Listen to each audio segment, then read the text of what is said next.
Mercedes-Benz is basically successful in everything they do. But the thing is, they were too successful in being a luxury car brand that people oftentimes mistaken them for only a luxury car brand. If you're one of those people, dude, you got a lot to learn, man. This past summer, I visited the Mercedes-Benz Museum, and let me tell you, they had the coolest display of their most successful race cars. I'm Kirk from Kirk's Car Reviews. Welcome to the Mercedes-Benz Museum. This is a 1909 Mercedes-Benz 200 PS race car, nicknamed the Blitzen Benz, or Fast Benz. This car was the first car to ever break the 125 mph barrier. With the 142 mph top speed it earned at Daytona, Florida, this car remained the fastest car in the world for a long period of time. Thanks to its 200 horsepower inline 4, it held that record until 1923. The 1934 Mercedes-Benz W25 was originally nicknamed the Silver Arrow for a funny reason. When the car first entered into Formula 1 in 1934, it had a white paint job. However, as they were about to enter, they realized that they were 1 kilogram over the weight limit, and their car weighed 751 kilograms. Mercedes-Benz's solution was to simply strip the car of its white paint and dim it down to its Silver Arrow-like state. From then on, most Mercedes-Benz race cars were silver. Mercedes soon after made an updated version known as the W125, which had a 595 horsepower inline-8 engine, and allowed the car to accelerate to a top speed of a whopping 190 miles per hour. This is the world-famous Mercedes-Benz W196R. This car was driven by Stirling Moss and was the first Formula 1 car to use decimetric valves to allow the significantly smaller engine to rev higher, all while using the notorious Mercedes-Benz inline-8 engine. This car was also a marvel of engineering.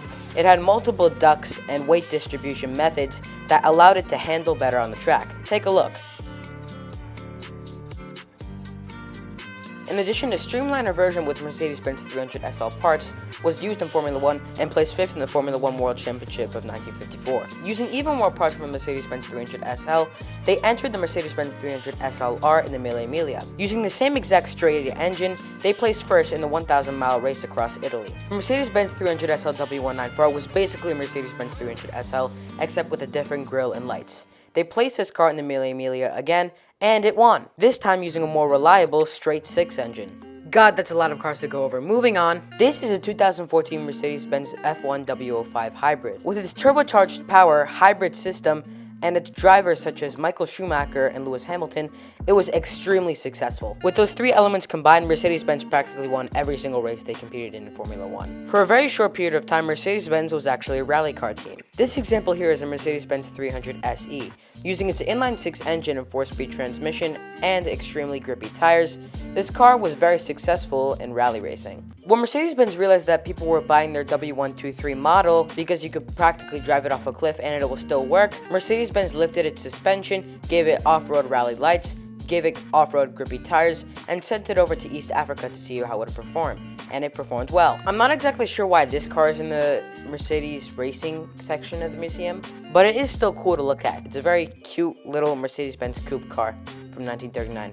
I like it. Although Mercedes-Benz is known for their race cars, they also made race trucks as well. This is a 1990 Mercedes-Benz 1450S race truck. This car was powered by a diesel V10 engine that made 1,600 horsepower, which allowed the car to do 0 to 100 kilometers per hour in less than 4 seconds and have a top speed limited to 100 miles per hour. They continue on with their legacy as a race truck team with the Mercedes-Benz Atego race truck. This is a 2001 Mercedes-Benz Atego race truck. Its turbo diesel V6 engine produces 1,496 horsepower, allows 0 to 100 km per hour time of less than 4 seconds, and a top speed is restricted to 100 miles per hour. If you're a McLaren Formula 1 fan, then you might like this. This is a Mercedes-Benz McLaren MP413. This car is powered by a naturally aspirated 10-cylinder engine, making 760 horsepower. With its drivers Mika Hakkinen and David Coulthard, it was definitely a successful car. Remember the Mercedes-Benz SLS AMG from before? Well, no? Oh, okay, well this is basically the racing version of it. This car was by far one of my favorite cars from the entire Mercedes museum. This car is a Mercedes Sauber C9. Is it a Sauber? Is it a Mercedes? I'm not really sure. Technically speaking, it's both. Whatever the case, this car is powered by a twin turbocharged V8 that made 650 to 800 horsepower, depending on the qualifying or racing specification. It was capable of performing a 0 to 60 time of an incredible 2.79 seconds, with an also incredible top speed of 257 miles per hour. With all these statistics combined, it was able to win the 1989 24 Hours of Le Mans. The successor to the Mercedes Sauber C9 was the Mercedes Sauber C11, which managed to win in the FIA World Series of 1990. This car used the same twin-turbocharged V8 engine, except this time it was 700 to 1000 horsepower, depending on the specification.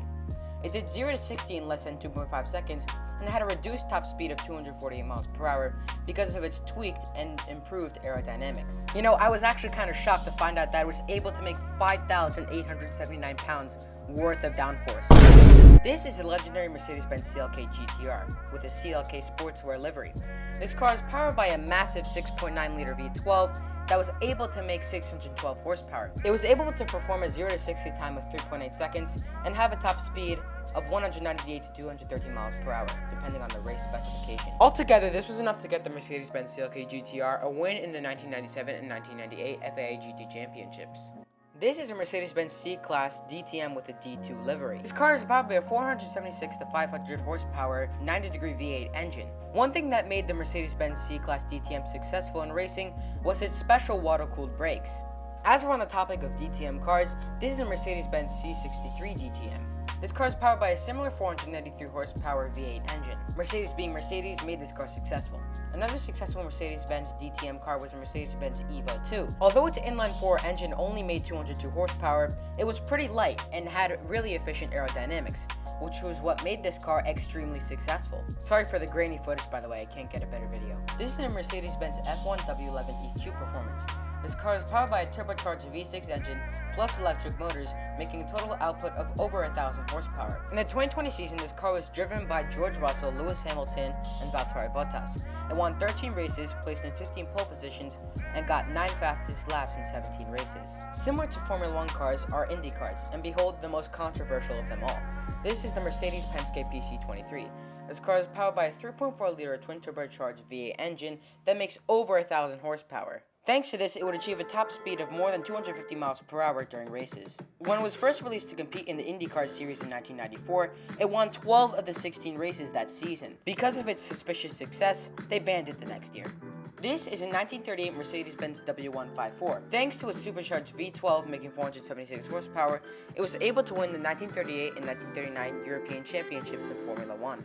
Its supercharged V8 twin, the W165, won the only race it competed in, the Tripoli Grand Prix. If you really think about it and do the math, it's the most successful Mercedes, because it has a 100% win rate, because it only competed in one race and won. This is the Mercedes M7294. This car is powered by a straight-eight engine with a supercharger co-developed with Ferdinand Porsche, the founder of Porsche. With the two genius minds of Mercedes and Porsche working together, they obviously were successful in the 1924 season.